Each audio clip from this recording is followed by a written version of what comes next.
¿Es ser evangélico lo mismo que ser evangelical?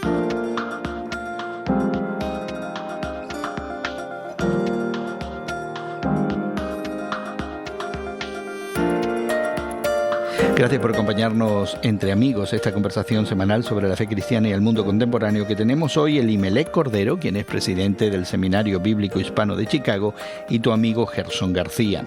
Hoy conversamos sobre la filtración de las teologías importadas, los posicionamientos políticos herméticos, los silencios cómplices y lo que en Estados Unidos se conoce como el cristianismo nacionalista, que cuestionan de alguna manera la identidad evangélica no solo en Estados Unidos, pero también en América Latina.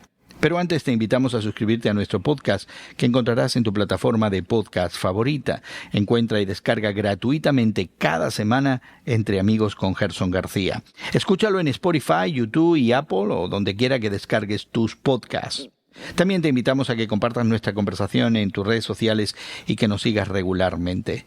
Ayúdanos a difundir esta conversación entre tus familiares, tus amigos y seguidores y haz que nuestra comunidad crezca compartiendo este contenido. Hoy conversamos en las instalaciones del Seminario Bíblico Hispano de la ciudad de Chicago, una institución de enseñanza que por más de 50 años ha entrenado a líderes y laicos en el servicio cristiano. Y conversamos en el día de hoy con Elimelech Cordero, quien es el presidente de esta institución de enseñanza. Elimelech, es un placer volverte a ver. ¿Cómo estás? Muy bien, gracias. Gracias por la invitación, Gerson. Has estado muy ocupado de viajes, ocupado con las actividades del seminario. Es difícil sentarse contigo, a tomarse un café, a platicar, a conversar acerca de estas cosas. Claro, pero aquí estamos para conversar. Estos meses siempre es un poquito ocupado, pero qué bueno, podemos sacar el tiempo para platicar de un tema. Creo que también está en el corazón de mi pastoral y mi experiencia por los últimos alrededor de 30 años pastoreando aquí en Chicago. Sí, es un tema que nos está inquietando a algunos de nosotros, y no solamente en el pensar evangélico de los latinos de los Estados Unidos, pero hoy encontramos un artículo en Reflections de la Escuela de Divinidades de la Universidad de Yale, que fue escrito por el doctor Frederick Schmidt. Él reflexiona en ese artículo sobre cómo el término evangélico ha sido distorsionado en el contexto norteamericano. Y ha sido distorsionado especialmente por su asociación con movimientos políticos de derecha y el llamado nacionalismo cristiano en los últimos días. El doctor Smith se queja de la pérdida del significado original del término evangélico y de lo que considera una filtración ideológica con una visión de poder que contradice directamente el mensaje de Jesús. Un artículo muy militante, muy fuerte, de mucha denuncia, que en este caso Elimelech viene de un pastor y de un teólogo afroamericano en los Estados Unidos, pero él siente la violencia de este nacionalismo cristiano, y quizás deberíamos definirlo de alguna manera para empezar nuestra conversación, porque quizás algunos de nosotros constantemente estamos expuestos a él. Entendemos de qué se trata en los Estados Unidos, pero algunos de nuestros amigos que nos acompañan en América Latina pudieran no tener idea de cuando hablamos de este nacionalismo cristiano. ¿De qué estamos hablando? Sí, creo que este ensayo de este pastor, y creo que es líderes de pastores aquí en Estados Unidos, creo que su experiencia refleja la experiencia también de nosotros en la comunidad hispana, en nuestras comunidades. Así que una de las cosas que impacta a nosotros ver este movimiento y empezar a adentrarnos, ¿no?, a conocer este tema, es la definición que realmente se le da. Y creo que la más pertinente que yo encontré es la declaración de una organización que se llama Cristianos contra el Nacionalismo Cristiano. Cristianos en contra del nacionalismo. Correcto. Cristiano. Interesante. Por sí. Muchas décadas. Sí, por muchas décadas. De veras, no es reciente. No es reciente. Por muchas décadas ellos han estado al frente, ¿no?, de esta conversación. Y me llama la atención cómo ellos lo definen, porque es que ellos dicen que buscar fusionar o unir esas dos identidades, ¿no?, la identidad cristiana y la identidad norteamericana. Creo que esto es bien interesante porque desde la perspectiva evangélica norteamericana, lo que tú clasificas como evangélico, creo que distorsiona tanto la fe cristiana como la democracia constitucional estadounidense. O sea, que le afecta a los dos, no solamente a la fe, no solamente al cristianismo, pero también el entendimiento de lo que son los Estados Unidos o quizás de una democracia de derecho, ¿no? Constitucional. Correcto. Sí, porque va a la cuestión de la ideología y la cultura que existe en el Estado. Ellos buscan que se le brinda un privilegio, ¿no?, al cristianismo, implicando a tal grado que para ser estadounidense debe de ser cristiano porque esta nación fue fundada bajo los principios cristianos. O sea, y lo interesante, Gerson, es que no hay una que se define de la perspectiva de privilegio, ¿no? La perspectiva blanca, ¿no? Blanco y culturalmente cristiano.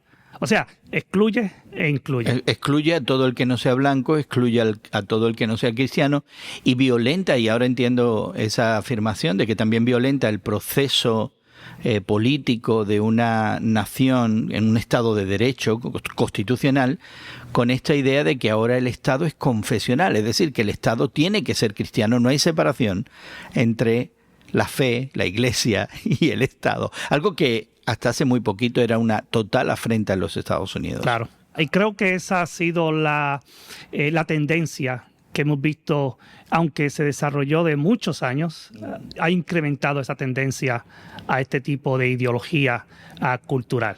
Y aunque se asocia el Imelec a esta idea del privilegio blanco, ¿no?, de la cristiandad, y yo añadiría no solamente la cristiandad, pero la cristiandad protestante, porque por años Estados Unidos sospechó del católico que venía como inmigrante de Irlanda, de Italia y últimamente de nuestra América Latina, y no se le incluía en estos conceptos de cristianismo nacionalista. Yo no sé si se les incluye, pero muchos de nosotros latinos pudiéramos ser nacionalistas cristianos y no habernos dado cuenta de eso. ¿Hay algunos trazos que definen ese nacionalismo, algunas identidades, algunas señas de identidad que pudiéramos enumerar, de que de alguna manera nos hiciera ver que sí, pudiera ser que nosotros también tendremos un entendimiento nacionalista de nuestra fe? Sí, yo creo que eso es bien importante, y de acuerdo otra vez a la organización Cristianos contra el Nacionalismo Cristiano, creo que ellos desglosan 5 puntos donde se fundamenta este nacionalismo cristiano. Primero, Estados Unidos es una nación cristiana por designio divino. ¿De veras?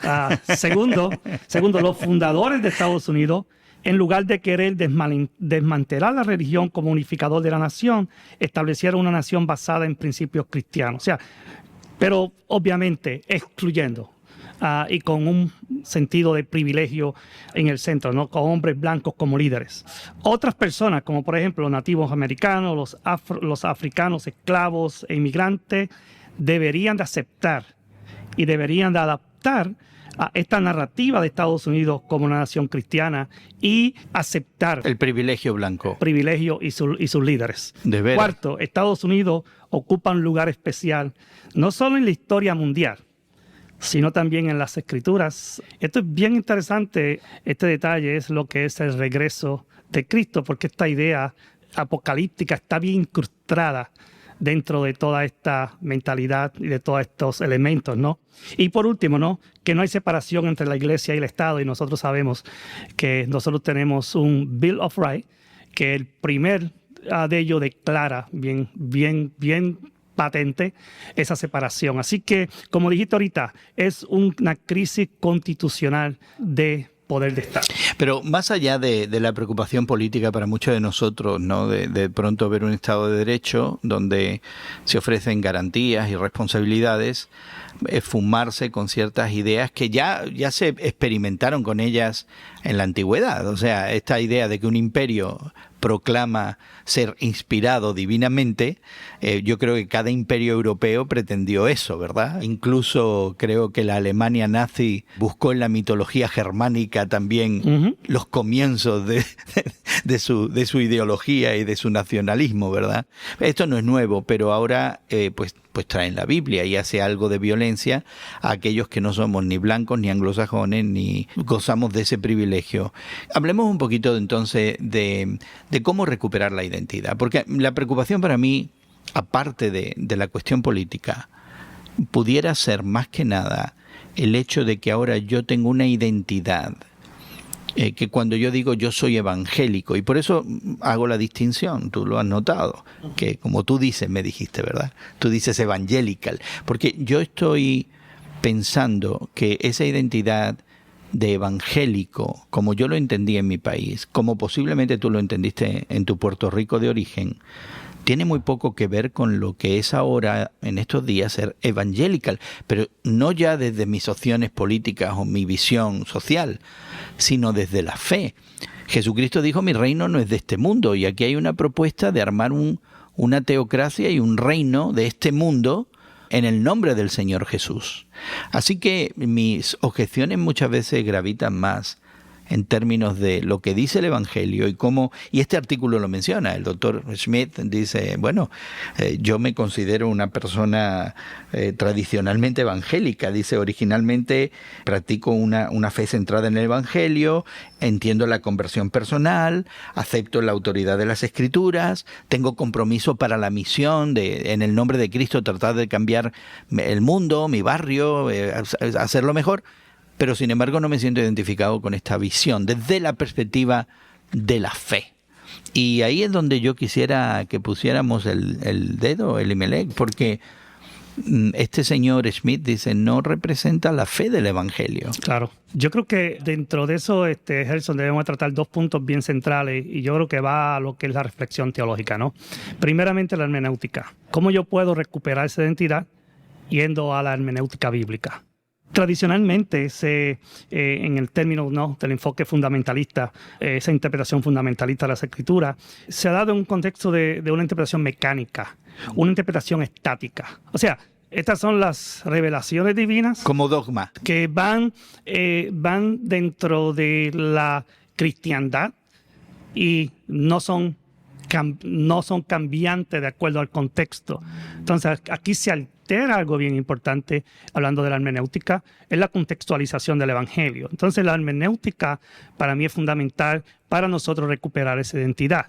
Segundo, Gerson, yo creo que también es bien importante, es abrazando la naturaleza inclusiva del lenguaje bíblico.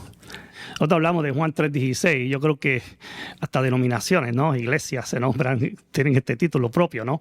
Creo que es algo bien fantástico, ¿no? Sí, lo es. Pero bien importante que dentro del versículo hay una frase que yo creo que es clave, ¿no? Es esa idea de Dios escogió a todo el mundo. O sea, de tal manera amó Dios al mundo. Aquí podemos hacer una hermenéutica bíblica. Yo creo que eso es lo importante. Ahora, ¿a quién se está refiriendo al mundo? Aquí no solamente incluye la estructura eclesiástica en términos de la cristiandad, ¿no? Aquí también se refiere a todas las personas que coexisten en el mundo. Así que es bien importante que ese amor de Dios se refleje específicamente en el contexto de la iglesia para nuestras comunidades. Y entonces aquí entramos también a ese seguimiento de esa contextualidad del Evangelio. Interesante que menciones esto, porque hay una dimensión del nacionalismo político que se opone a la idea del globalismo, es la gran amenaza para los nacionalistas, ¿verdad? Y ese es un debate político que merece la pena tenerse, ¿verdad? Donde se para lo nacional, donde empieza lo global, pero en el plano de la fe, nos dices tú, no podemos olvidar que esta oferta del Evangelio no es globalista, es universal, es para todo el mundo, de alguna manera. Así que esa es una parte importante de entender esta dimensión. Creo que se trata de desmantelar estas percepciones, y creo que nosotros en la pastoral tenemos un espacio, una plataforma muy viable. Estudios bíblicos, sermones. Yo creo que ahí es donde nosotros podemos aportar, y como tú me hiciste la pregunta, ¿no?, ¿cómo recupero esa identidad? En términos generales, nuestra pastoral tiene el espacio para desmantelar esa ideología que realmente es una hermenéutica fallida. El problema es que mucha de nuestra pastoral latina en los Estados Unidos y también en América Latina ha sido formada a través de materiales que se han generado en Estados Unidos con esas percepciones ya imbuidas, ya infiltradas de alguna manera, ¿verdad? Y puedo recordar algunos casos particulares donde ciertos entendimientos de la participación social y política, ciertos conceptos de comunidad versus individualismo, ciertos conceptos de qué pecados son más importantes que otros, se han colado y hemos sido educados, esta pastoral, y particularmente las personas de nuestra generación, la de la tuya y la mía, hemos sido educados bajo estas premisas que nos venían del norte, ¿no? De los Estados Unidos. Entonces, hay una necesidad, tú dices, de construir, ¿no? De desmantelar. Pero no sé si tenemos las herramientas, Elimelech, para hacerlo. Yo creo que usando el modelo del Antiguo Testamento, ¿recuerda de dónde salía la ley? La ley salía específicamente de un grupo muy específico, ¿no? Pero se levanta el movimiento profético. Y yo creo que ahí es donde está esa esperanza personalmente dentro de mi comunidad. Personas que se levanten con un ministerio profético muy similar a lo que fueron las funciones proféticas. Creo que hemos perdido esa esencia en el cristianismo. Voces de afuera que digan a la iglesia exactamente qué es lo que Dios está demandando en cada momento histórico. Y yo creo que en este momento demanda esa voz profética y es mi esperanza, es mi deseo, ¿no? Que surjan esas voces. Ya, pero ese es un llamado muy duro, Elimelech. Es un llamado a estar solo. Muchas veces el profeta nunca era bien aceptado cuando venía de Dios, ¿verdad? Incluso ellos decían, si llega un profeta y les promete prosperidad y cerveza y bienestar, lo nombran rey.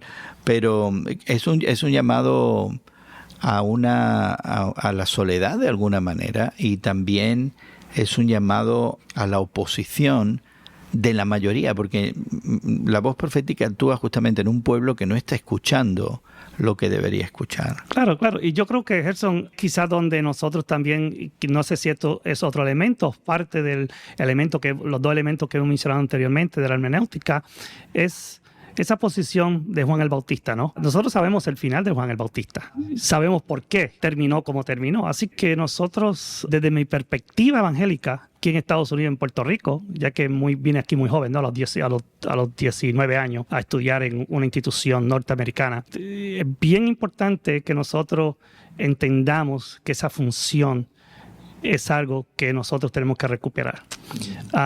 Porque nos hemos convertido muy paulinos, ¿no? Esa teología de Romanos, esa teología que sí tiene el espacio dentro de nuestra cristiandad, pero hemos olvidado, yo creo que el factor bien importante desde mi perspectiva es dónde cabe Jesús de Nazaret. Entonces tenemos que desmantelar este pensamiento basado no solamente en la teología paulina, pero también empezar a construir, desaprender para aprender y leer los evangelios desde nuestra propia perspectiva, ¿no?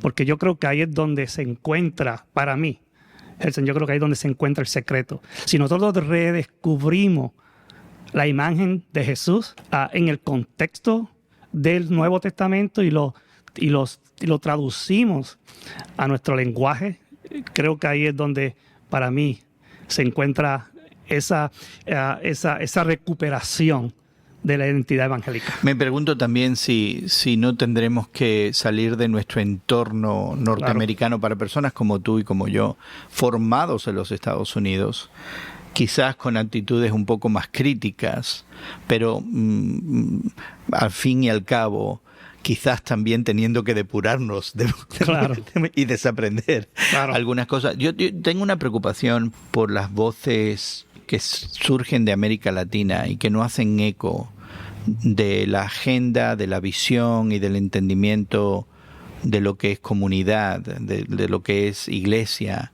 de lo que es servicio o ministerio, como se le conoce, o incluso de quién es Jesús. Deberíamos empezar a mirar nosotros desde Estados Unidos a nuestra América Latina como un lugar de renovación. Claro, y yo creo que tenemos modelos, tenemos teólogos muy excelentes que se educaron aquí en Estados Unidos, pero vieron esa tensión cuando regresaron a sus países. Y muchos de ellos se quedaron aquí, pero hicieron una teología totalmente latinoamericana. Yo creo que ahí es donde está, para mí, la esperanza de la recuperación de esa identidad. Así que creo que debemos de empezar a atender. Por ejemplo, Gerson, aquí en el seminario, una de las revisiones que hicimos en el currículum de los últimos 10 años es que nuestro libro de texto deben de tener escritores latinos, sean en inglés o en español, pero está esa contextualización desde la perspectiva latinoamericana, ¿no? Creo que si nosotros empezamos a reflexionar desde el margen, por eso te digo, Jesús de Nazaret desde el margen y no desde el templo, y esa es la teología, una fuente teológica que yo creo que tristemente, Gerson, hemos perdido, ¿no? Por lo menos no sé si la hemos perdido, porque no sé si la hemos algún día permitido dentro de nuestra reflexión teológica en la pastoral ministerial de nuestras comunidades.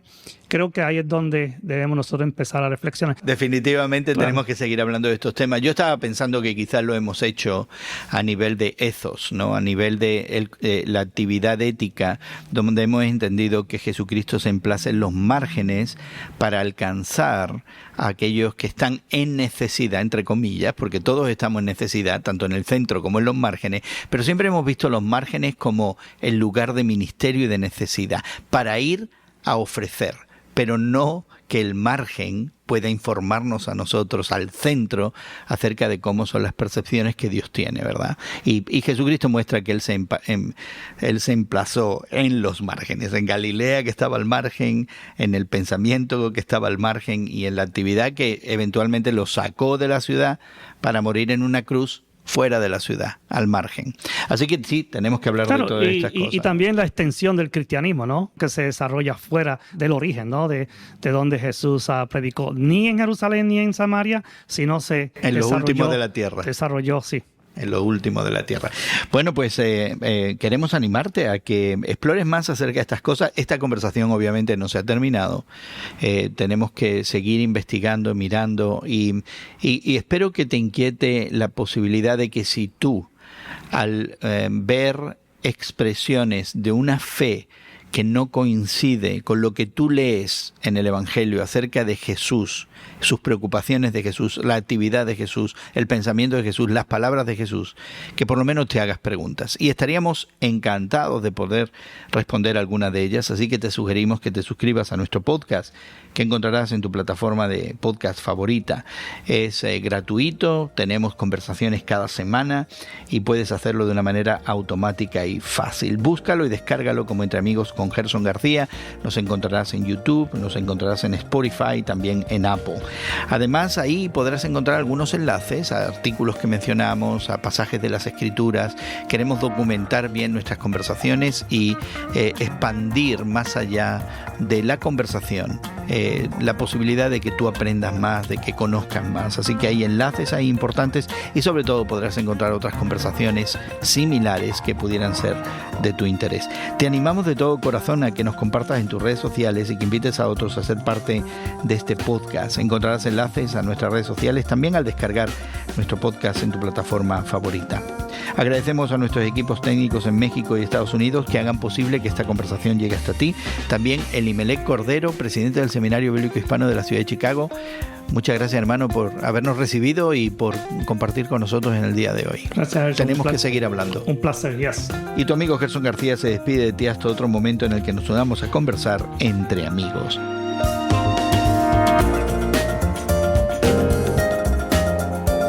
Entre Amigos con Gerson García es producido por Eventual Media y distribuido por Radio Moody para ministerioreforma.com.